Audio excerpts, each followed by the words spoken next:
Everyone welcome to my channel Subhi tutorial. तो पिला माने बोर्ड ऑफ सेकेंडरी एजुकेशन तरफ गोटे इंपोर्टेंट नोटिस रही जोटा कि आमर ओटीटी आंसर की चैलेंज को लेकिन तो पिला माने चलते आम डिटेल्स एनालिसिस करबा कौन रही नोटिफिकेशन रे।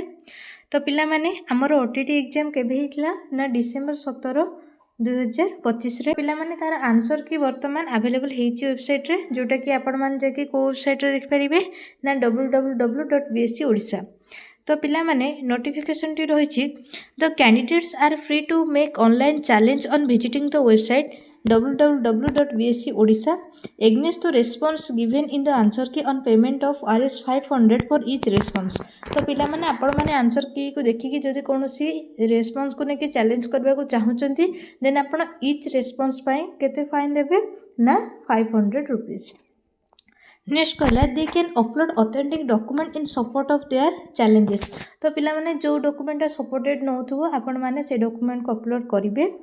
Then final answer key of OTT 2025 will be hosted after detail analysis of the challenge response by the said committee. Then तो पिला माने जो चैलेंज करिवो तमे सेटा केते बेले वेबसाइट रे अवेलेबल हबो ना डिसेंबर 29 तारीख रु अवेलेबल हबो 11 AM रु एवं तारो लास्ट डेट रहिबो जनवरी 4 पर्यंत।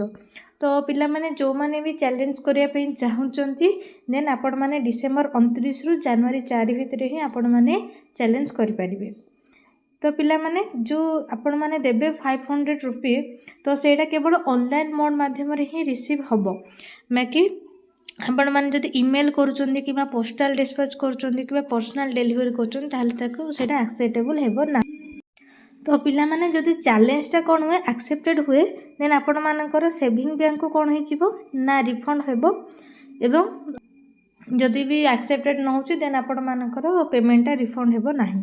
तो पिला माने एटा थिला तमरो इंपोर्टेंट नोटिस जो माने भी चैलेंज करिया पे चाहउचंती देन आपण माने 500 रुपीस कि जति आपण माने रेस्पॉन्स को लेके चैलेंज करिवे तो सेति पेमेंट देके आपण माने चैलेंज करि परिबे। तो आशा करूची पिला माने वीडियोटी आपण मानक पय बहुत हेल्पफुल रहिबो। तो जदि चैनल रे नुआ छने दया करी चैनल को सब्सक्राइब करंतु जहा फल रे टीचिंग रिलेटेड समस्त प्रकार वीडियो एवं इन्फॉर्मेशन आपण माने मो चैनल माध्यम रे पाई परिबे।